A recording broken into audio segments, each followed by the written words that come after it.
Et bonjour les amis. Et là, voilà la deuxième vidéo sur le chemin sur lequel je m'engage, sur lequel je suis parti pour une quinzaine de jours. Et donc le départ est au puits, le Puy-en-Velay, où je vais arpenter le fameux et mythique chemin de Stevenson.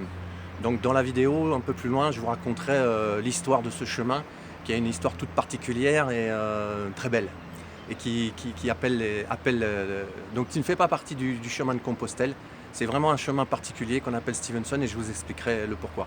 Donc là, je suis au puits, et je suis tout précisément sur un pic rocheux, volcanique, au pied de la chapelle Saint-Michael d'Aiguille. Donc vous pouvez la voir là. Alors, elle est perchée sur ce pic à 82 mètres. Ça surplombe tout le Puy-en-Velay et elle a été construite en 1961. Un très bel édifice que j'ai déjà visité par 3 fois et j'ai toujours grand plaisir de la visiter et de la retrouver. Derrière moi là-bas, vous pouvez voir ici, c'est Notre-Dame de France, et à ses pieds, la cathédrale Notre-Dame du Puy, qui est le départ pour le chemin de Compostelle du Puy-en-Velay, le fameux chemin du Puy, un des plus beaux qu'il y ait, que j'ai pas encore pratiqué, mais ça fait partie de mes futurs projets. Voilà, donc là on surplombe tout le Puy. Vous pouvez voir que aussi c'est très haut.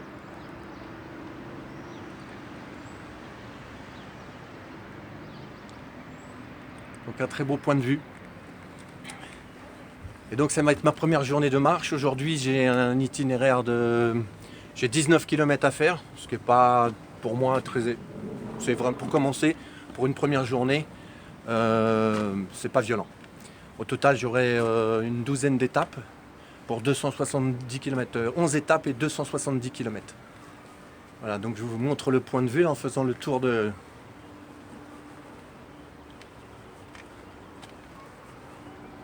la chapelle. Donc j'ai un peu le vertige, on est vraiment au sommet. Je vous montre un peu ce que l'on peut voir. Je fais attention à ne pas prendre une gamelle.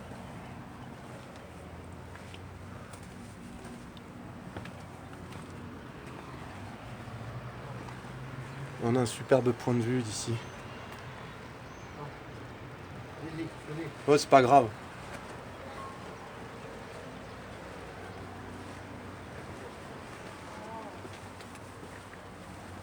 Vous serez sur la vidéo. Allez-y. Merci. Voilà, et là, c'est l'entrée de la chapelle.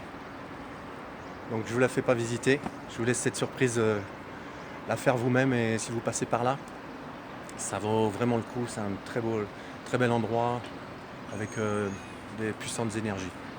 Donc je vais faire la descente là, et je vous reprends un peu plus loin. Enfin, dans la descente, je vais refaire un petit film, et je vous reprends un peu plus loin pour vous expliquer l'histoire du chemin de Stevenson, qui est bien particulier. Donc vous pouvez voir au fond là les massifs du massif central, justement, parce que là on est en Haute-Loire. Donc le chemin va me faire traverser la Haute-Loire, ensuite la Lozère, et après l'Ardèche, pour finir dans le Gard, à Alès. Donc 270 km, et traverser aussi le magnifique parc des Cévennes, où je ferai des vidéos et des photos, parce qu'il paraît que ce chemin est vraiment magnifique. Allez.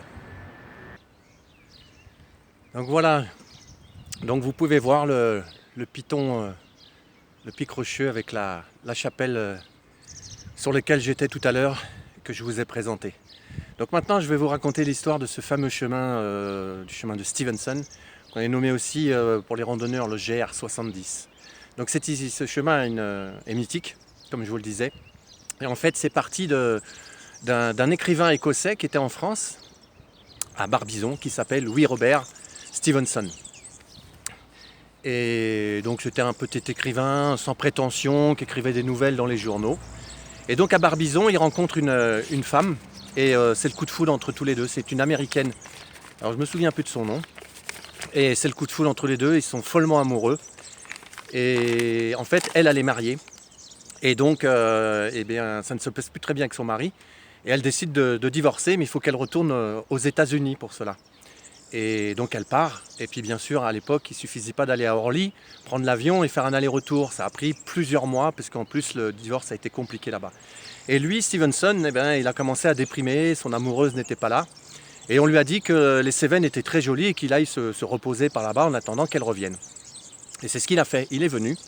Et puis, ça ne suffisait pas d'être au calme dans la région. Vous imaginez aussi, en 1878, il ne devait pas y avoir grand-chose. Et il décide d'aller marcher. Et pour ça, il prend un âne. Et puis, il marche pendant 15 jours à travers le chemin que je vais faire là, et qui devient le chemin de Stevenson. Alors, c'est devenu mythique parce que cet auteur, qui n'était absolument pas connu, qui avait écrit quelques petites nouvelles, à son retour, il écrit un livre qui s'appelle Voyager avec un âne à travers les Cévennes. Et ce livre devient un best-seller à l'époque et lui permet d'être reconnu. Et à la suite, donc ce livre-là ne vous parle peut-être pas, moi je ne le connaissais pas. Par contre, il a écrit deux autres livres à la suite. Alors j'ai pris des petites notes. Il a écrit L'île au trésor, que là on connaît un peu plus grâce au film aussi, en 1883. Et il a écrit aussi, très surprenant, en 1886, Dr Jekyll et Mr Hyde. Mr Hyde, donc un fameux film aussi. Et voilà, voyage avec un âne dans les Cévennes. Et son âne s'appelle Modestine aussi, pour la petite histoire. Donc il est parti, lui, alors il n'est pas parti du Puy, il est parti de Monastier. Et il a été jusqu'à Saint-Jean-du-Gard. Moi, le chemin que je vais faire, là, ça part du Puy jusqu'à Alès, et donc 270 km. Ça va traverser les départements de la Haute-Loire, où je suis aujourd'hui, l'Ardèche, la Lozère, et ça se termine dans le Gard, et en traversant le magnifique parc national des Cévennes. Il paraît que ce chemin est vraiment fantastique. Moi, je l'ai découvert quand je faisais les chemins de Compostelle. Beaucoup de pèlerins avaient fait ce chemin, ils m'en parlaient, et j'avais mis ça dans un coin de ma tête. Et l'année dernière, quand j'ai fait mon tour de France à pied et en stop, vous pouvez aller voir les vidéos que j'ai postées si vous voulez suivre ce parcours que j'ai fait l'année dernière en 2020. Ben, j'ai été invité à dormir chez une amie dans son village de Le Bouchet Saint-Nicolas. Et en fait, quand je suis arrivé chez elle, je ne savais pas, le village est sur le circuit de Stevenson. Et là, j'ai vu vraiment un gros appel du pied, ou on pourrait dire un gros clin d'œil. Et j'ai dit à mon ami, Pascal, qui s'appelle Pascal d'ailleurs, je lui ai dit, bah, écoute, là, ce coup-ci, c'est pour moi, c'est un signe, il faut que je fasse ce chemin. L'année prochaine, au mois de juin, je reviens, je repasse par là et je fais le chemin de Stevenson. Donc voilà, j'y suis. Je suis très content, j'ai eu déjà des super clins d'œil. J'en ai parlé dans une autre vidéo. C'est très puissant. Donc bah, je vais démarrer. Alors je vais peut-être vous faire un dernier petit point de vue de la cathédrale là-bas, où tous les pèlerins qui font Saint-Jacques-de-Compostelle partent de là-bas, qui est une magnifique cathédrale, la cathédrale Notre-Dame du Puy. Voilà, donc aujourd'hui, bah, comme je vous l'ai dit, j'ai une étape de 19 km. Et bon, bah, je vous reprends un peu plus loin pour un dernier point, juste pour le départ, et puis après, bah, je commencerai. Là, je suis au cœur de la cathédrale, où je viens me recueillir avant de partir.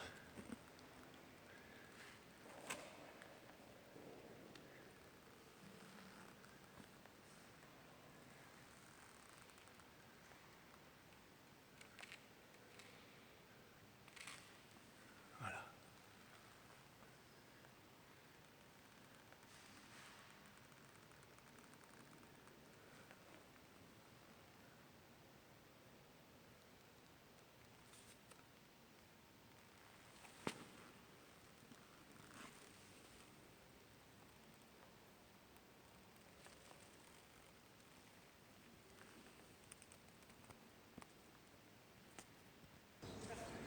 Voilà les amis, eh bien je suis sorti de la cathédrale.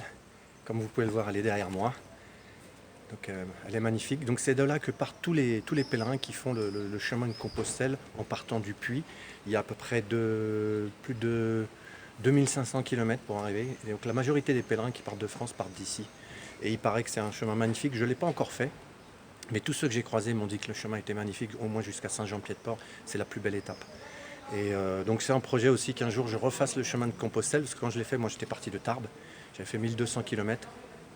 Et c'est un projet de partir un jour d'ici. Il paraît que c'est mythique, il y a une messe le matin à 7 heures pour les pèlerins, qui est spéciale pour les pèlerins, pour les bénir pour le chemin.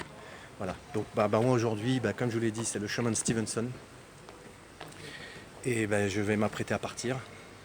Et vous pouvez voir le dédale ici, du chemin qui monte à la cathédrale. Donc c'est là que je vais vous laisser pour cette vidéo. Moi je pars, ça va être le premier jour de marche. Et puis j'ai des frissons déjà, je sens que ça va être fort. Alors c'est vraiment un coin perdu, c'est très peu peuplé. Ce ne sont que des petits villages, il n'y a pas de grandes villes. C'est vraiment, il paraît que c'est une énorme coupure ce chemin. On est sur des plateaux, on monte jusqu'à 1600 mètres. Il y a un col à passer, un pic à 1600 mètres. La plupart du chemin, surtout les points, c'est sur un plateau à 1000 mètres. Donc les nuits peuvent être fraîches parce qu'il y a plus d'hébergement, c'est complet. Suite au film Antoinette dans les Cévennes, tout le monde cette année se rue sur le chemin de Stevenson. Donc tout est complet en juillet. Donc j'avais prévu d'alterner une nuit dehors, une nuit en auberge. Ça va être a priori toutes les nuits dehors, à part au Bouchet où je vais dormir chez mon ami. Donc je vous laisse là. Il paraît qu'il n'y a pas beaucoup d'internet, donc je ne sais pas comment je vais pouvoir vous faire vivre l'aventure. Ça sera la surprise.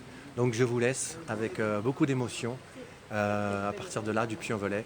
Et puis on va voir ce qui va se passer, les rencontres, les nuits à la belle étoile. Et je vous raconterai ça dans d'autres vidéos. Je vous embrasse bien fort, une belle pensée du cœur, une bise du cœur, et à bientôt pour la suite. Moi, ça démarre.